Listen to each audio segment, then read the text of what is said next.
Shalom saudara yang dikasihi oleh Tuhan Yesus Kristus. Senang sekali saya Pendeta Rubin Adi Abraham bisa melayani pada program ini. Saya adalah Gembala Jemaat GBI di Bandung dan juga Ketua Sekolah Tinggi Teologi Karisma. Dan sekarang saya juga dipercaya menjadi Ketua Umum Sinode Gereja BT Indonesia. Sebelum kita akan membahas firman Tuhan, mari kita berdoa terlebih dahulu. Bapa, urapilah kami dengan kuasa Roh Kudus, sehingga firman-Mu sungguh-sungguh dapat kami mengerti. Di dalam nama Yesus, amin. Hari ini saya akan membahas Kisah Para Rasul pasal yang ke-11, seluruh pasal. Dan firman Tuhan saya berjudul, Mengubah Konflik Menjadi Kemajuan. Saudara sekalian, gereja adalah persekutuan orang yang percaya dan seharusnya ditandai dengan kasih, kesehatian. Tetapi kita tidak bisa pungkiri bahwa kadang-kadang ada konflik karena perbedaan pendapat. Nah, kalau kita lihat di ayat 2 dan 3 dari Kisah Rasul 11 ini, orang Kristen Yahudi yang sudah bersunat itu berselisih pendapat dengan Petrus. Kata mereka, engkau telah masuk ke rumah orang-orang yang tidak bersunat dan makan bersama-sama dengan mereka. Memang kesalahpahaman kadang-kadang bisa terjadi di gereja, di dalam relasi dengan orang lain, bahkan di dalam keluarga. Saya ingat satu kali ada seorang istri yang berulang tahun dan suaminya menjadi bingung kira-kira hadiah apa yang bisa diberikan kepada istrinya. Dan dia lihat bahwa istrinya kalau makan bersama dengan dia dan keluarga, sering sekali makan kepala ikan. Jadi dia pikir ini makanan favoritnya. Jadi dia pergi ke restoran, dia beli kepala ikan yang besar-besar 3 biji, lalu dia bawa ke rumah, dia bilang happy birthday, dia siapkan makanan itu. Dan ketika si istri melihat 3 kepala ikan yang besar-besar, dia menjadi kaget, menangis. Dan dia bilang, aduh kamu keterlaluan. Kenapa kamu kasih ini? Loh, ini kan makanan kesukaan kamu, kata suaminya. Tidak, saya itu lebih suka daging ikannya. Tapi karena setiap kali makan, kamu makan bagian yang lain, cuma disisakan kepala, ya udah saya makan kepala ikannya. Masa saya ulang tahun, kamu kasih juga kepala ikan? Saudara, rupanya apa yang disangka baik oleh suaminya, disangka tidak baik oleh istrinya. Ya, kesalahpahaman kadang terjadi. Tapi saya mau katakan, Tuhan ingin agar kita menjadi orang yang sehati. Karena kalau kita sehati, hidup rukun, berkat Tuhan akan dicurahkan. Karena itu kita akan membahas bagaimana caranya mengatasi perpecahan karena perbedaan pendapat dan membuat baik keluarga, terutama gereja, itu bisa lebih banyak mengalami kemajuan. Ada 3 hal yang saya mau bagikan. Yang pertama, untuk mengubah konflik menjadi kemajuan, kita harus memberi klarifikasi dengan kasih. Kisah Rasul 11 ayat 4 berkata, tetapi Petrus menjelaskan segala sesuatu berturut-turut katanya. Lalu dia jelaskan dari ayat 5 sampai 17 yang intinya adalah begini. Satu kali Petrus berdoa di kota Yope. Lalu dia melihat ada penglihatan kain lebar turun dari langit dan isinya adalah binatang-binatang haram. Lalu ada suara dari sorga, sembelihlah dan makanlah. Tentu saja sebagai orang Yahudi Petrus menolak karena dia tahu itu binatang haram. Tetapi di ayat 9 ada catatan, suara dari sorga berkata lagi, apa yang dinyatakan halal oleh Allah tidak boleh engkau nyatakan haram. Dan itu dia dengar sampai 3 kali. Ketika dia masih bingung, tiba-tiba ada 3 orang dari Kaisaria datang ke tempat di mana Petrus menginap, lalu mengutarakan niatnya untuk menjemput Petrus ke kota Kaisaria, ke rumah tuan mereka yang bernama Cornelius. Karena Cornelius sebelumnya sudah didatangi malaikat yang menyampaikan pesan pada ayat 14, ia akan menyampaikan suatu berita kepada kamu yang akan mendatangkan keselamatan bagimu dan bagi seluruh isi rumahmu. Maka dari saat itulah Petrus tahu ada misi Tuhan yang harus dia kerjakan. Dia pergi memberitakan Injil kepada Cornelius dan keluarganya, yang intinya adalah keselamatan itu bukan karena perbuatan baik. Karena Cornelius sebetulnya adalah orang saleh, tapi kesalehan tanpa Kristus tidak bisa menyelamatkan. Dan ketika dia mendengar Injil Kristus yang disampaikan, maka hati mereka terbuka, Roh Kudus turun atas mereka. Mereka penuh dengan Roh Kudus. Mereka dijamah oleh Tuhan. Nah, ketika melihat Cornelius dan keluarganya penuh Roh Kudus, Petrus menjadi bingung karena biasanya dia memahami orang dibaptis air dulu, baru kemudian dibaptis Roh Kudus. Ini kok terbalik. Roh Kudus sudah membaptis keluarga ini. Dan karena itu segera dia membaptis Cornelius dan keluarganya dengan air. Hasilnya, setelah penjelasan ini dilakukan oleh Simon Petrus, klarifikasi yang baik ini melenyapkan kesalahpahaman. Karena di ayat 18 dikatakan, ketika mereka, maksudnya orang-orang Yahudi itu mendengar hal itu, mereka menjadi tenang. Lalu memuliakan Allah, katanya. Jadi kepada bangsa-bangsa lain juga Allah mengaruniakan pertobatan yang memimpin kepada hidup. Haleluya. Jadi masalah bisa datang, salah paham bisa terjadi, tapi klarifikasi kasih akan menyelesaikan semuanya. Nah, kita perlu belajar bahwa sebagai orang percaya kita tidak boleh membangun sekat atau tembok sehingga kita tidak bisa berkomunikasi satu dengan yang lain. Justru kita harus membangun jembatan. Jembatan relasi, jembatan komunikasi yang baik satu dengan yang lain.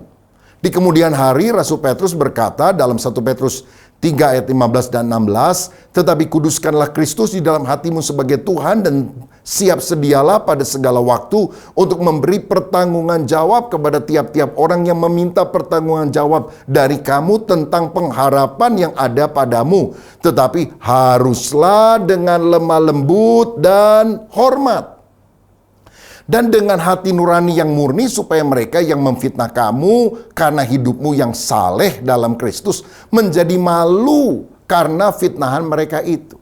Jadi kalau orang salah paham bahkan memfitnah kita, jangan kita emosi atau bahkan mau membalas dengan geram kepada mereka. Jelaskan dengan lemah lembut dan juga dengan hati nurani yang murni sampai akhirnya orang menjadi malu karena mereka salah faham.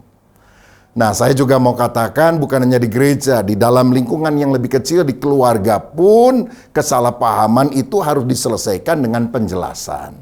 Satu kali ada suami istri, kedua-duanya sedang tidur, lalu sudah larut malam, si suami terbangun karena mendengar handphone istrinya berbunyi, tidit, tidit, begitu.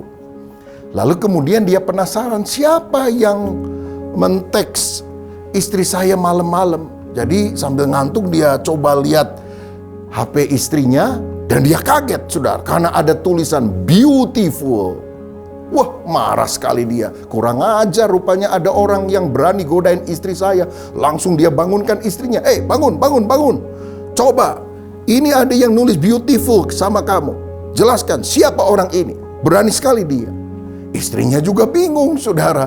Lalu ketika dia bangun, dia lihat baik-baik. Dia bilang, kamu ini gimana? Ini bukan beautiful tahu, tapi baterai full. Rupanya, saudara, istrinya itu punya aplikasi. Jadi kalau dia ngecharge handphonenya supaya nggak terlalu penuh nanti, maka kalau sudah full, berbunyi aplikasinya. Nah, setelah ada penjelasan, kecemburuan, kecurigaan menjadi sirna dan keduanya menjadi tenang.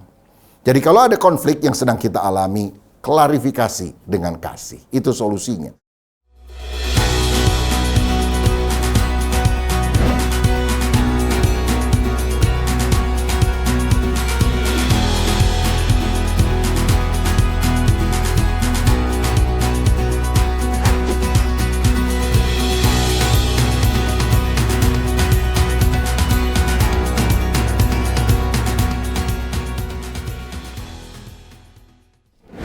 Yang kedua, kita harus memberitakan Injil kepada segala bangsa. Saudara sekalian, orang percaya tersebar karena mereka dianiaya. Tetapi mereka tetap memberitakan Injil.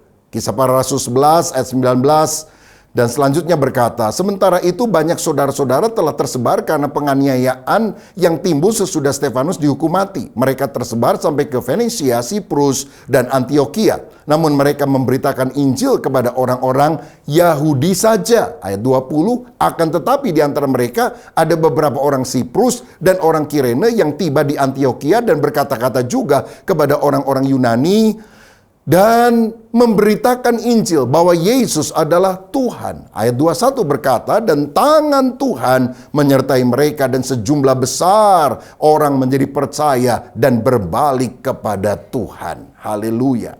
Saya mau bilang, fokus gereja itu bukan konflik atau masalah, tapi fokus gereja harus misi. Karena misi adalah tugas gereja yang sesungguhnya. Gereja yang tidak memberitakan Injil dan hanya mengurusi masalah-masalah internal akan ribut, saudara. Tapi kalau kita memenangkan jiwa, bermisi, kita akan kompak, kita akan sehati, dan banyak orang-orang kita akan menangkan. Alkitab berkata bahwa gembala yang baik itu meninggalkan 99 domba di dalam kandang dan mencari satu domba yang terhilang di luar. Tetapi kondisi zaman sekarang lebih parah daripada ketika Yesus mengungkapkan kalimat itu. Karena yang di dalam kandang sekarang bukan 99 domba, cuma satu domba. Yang 99 itu ada di luar. Sehingga misi adalah sebuah keharusan. Nah, pendeta dan jemaat harus sehati sepikir, harus sepakat soal ini. Saya membaca sebuah survei. Ada pertanyaan begini, gereja ada untuk apa? Ternyata 90% pendeta menjawab, gereja ada untuk melakukan perintah Tuhan. Tetapi ketika pertanyaan yang sama diajukan kepada jemaat, gereja ada untuk apa? 90% jemaat berkata gereja ada untuk memenuhi kebutuhan jemaat. Nah, di sini kan ada ketidaksinkronan. Jadi kalau para pendeta berpikir gereja ada untuk melaksanakan misi Tuhan, tapi jemaat bilang, oh enggak, gereja ada bagi kita, untuk kita, demi kita, dan semuanya untuk kepentingan jemaat itu sendiri. Nah, kalau begini bagaimana gereja bisa bermisi? Saudara, kadang banyak orang Kristen ingin menuntut haknya, tapi lupa kewajibannya. Pada Yesus sebelum naik ke sorga, memberikan amanat agung dalam Matius 28 ayat 19. Pergilah, jadikanlah semua bangsa muridku. Ini yang kita harus lakukan sebagai orang percaya. Injil itu bukan untuk kalangan sendiri. Injil itu harus tersedia bagi semua orang. Injil tidak eksklusif, tapi untuk segala bangsa. Karena pada ayat 19 tadi dikatakan, orang-orang melakukan penginjilan kepada orang-orang Yahudi. Tapi bersyukur di ayat 20 dan 21 dikatakan bahwa penginjilan kepada orang-orang Yunani. Dan akibatnya bukan hanya orang Yahudi tapi orang Yunani juga percaya kepada Yesus. Ini menunjukkan Injil harus diberitakan kepada segala bangsa. Ciri jemaat yang bertumbuh saya melihat adalah kalau jemaat itu memberitakan Injil, kabar baik, bukan suka ngomongin orang, suka share kabar-kabar hoax. Itu bukan ciri gereja yang sejati. Tapi gereja sejati adalah gereja yang memberitakan Injil. Karena itu mari kita melakukan amanat agung Yesus ini. Saudara, di ayat 22 sampai 24 dari Kisah Para Rasul 11 tadi, dikatakan Barnabas diutus oleh jemaat Yerusalem pergi ke Antioquia. Karena jemaat Yerusalem mendengar di Antioquia mulai banyak orang-orang percaya. Dan ternyata Barnabas adalah orang baik, dia penuh dengan Roh Kudus, dan punya iman yang teguh. Sehingga banyak orang dimenangkan. Dari sini saya belajar bahwa pemberita yang berkualitas akan menyebabkan tuaian lebih banyak dan hasilnya lebih baik. Nah, Barnabas ini bukan hanya memberi kesaksian lewat khotbahnya, tapi dia benar-benar menjadi saksi karena dia punya iman yang teguh, penuh Roh Kudus, dan dia adalah orang baik. Ini bicara soal karakter yang baik, yang makin hari makin serupa seperti Kristus. Saya pernah mendengar satu kisah, ada seorang ateis bilang begini, saya tidak percaya bahwa Allah itu ada. Dan saya juga tidak percaya bahwa Allah itu pernah menjadi manusia datang ke dunia ini. Tetapi seandainya itu benar, maka saya rasa Allah itu telah menjadi manusia dan dia tinggal di sebelah rumah saya. Dia tetangga saya. Kenapa dia bisa bilang begitu? Karena ternyata tetangganya adalah seorang Kristen yang saleh. Dan karena kesalehan dari tetangganya yang Kristen ini, akhirnya ateis itu bertobat percaya kepada Yesus. Ini berarti kita ini adalah saksi Kristus. Bukan hanya lewat perkataan tapi juga melalui perbuatan. Karenanya Bapak Ibu Saudara, mari kita tingkatkan kapasitas diri kita dan miliki karakter seperti Kristus. Sehingga ketika kita bersaksi, melayani atau melakukan apapun dengan keteladanan yang baik, orang-orang akan diselamatkan. Nah, menarik sekali kalau saya baca di ayat 25, dikatakan lalu pergilah Barnabas ke Tarsus untuk mencari Saulus, dan setelah bertemu dengan dia, ia membawanya ke Antiokhia. Nah, rupanya karena banyak orang-orang yang harus dilayani di Antiokhia, maka Barnabas mencari teman. Lalu dia ingat ada seseorang yang sudah lama tinggal di Tarsus. Lalu dia pergi ke kota itu, merekrut seorang murid yang sebelumnya sudah belasan tahun bertobat, lahir baru. Lalu orang ini dibawa ke Antiokhia. Murid inilah yang akhirnya menjadi rasul yang lebih hebat daripada dia. Saudara tahu siapa namanya? Paulus. Nah, kalau saya pelajari dalam Alkitab, Paulus itu bertobat di Damsyik. Lalu dia pergi ke tanah Arab, dan kemudian dia balik lagi ke Damsyik. 3 tahun kemudian setelah pertobatannya, dia baru pergi ke Yerusalem, menurut Galatia 1 ayat 17 dan 18.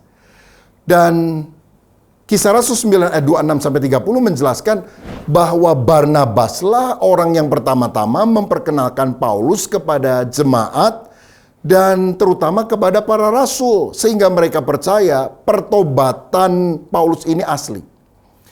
Paulus kemudian dicatat dalam Alkitab tinggal 15 hari di rumah Petrus dan tentu mereka banyak berbincang tentang Yesus dan siapa dia serta pelayanannya.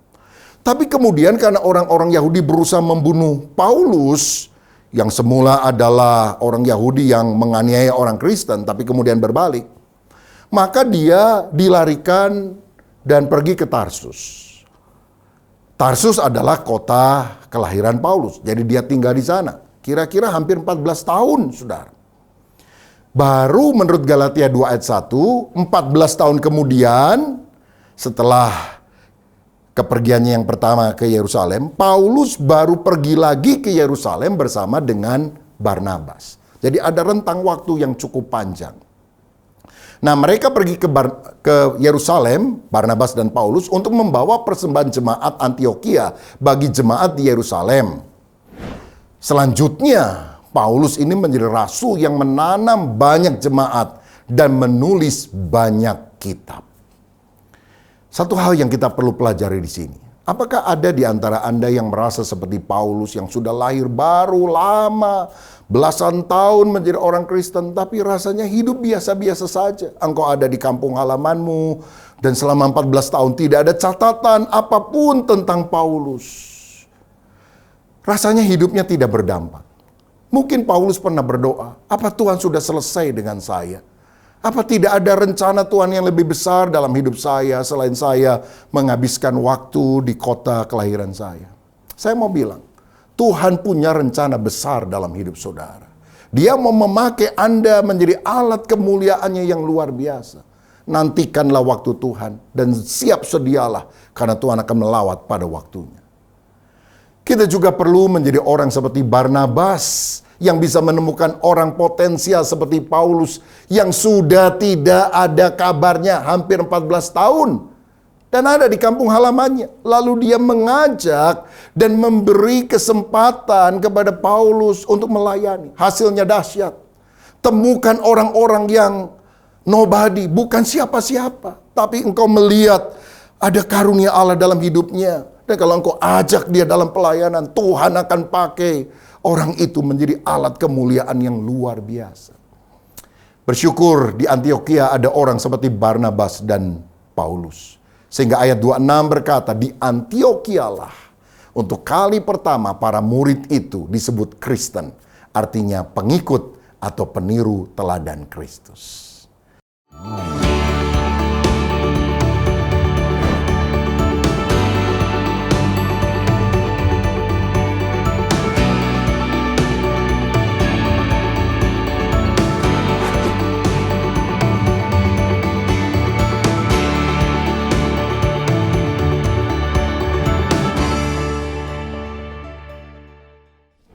Jadi yang pertama, bagaimana mengatasi konflik menjadi kemajuan?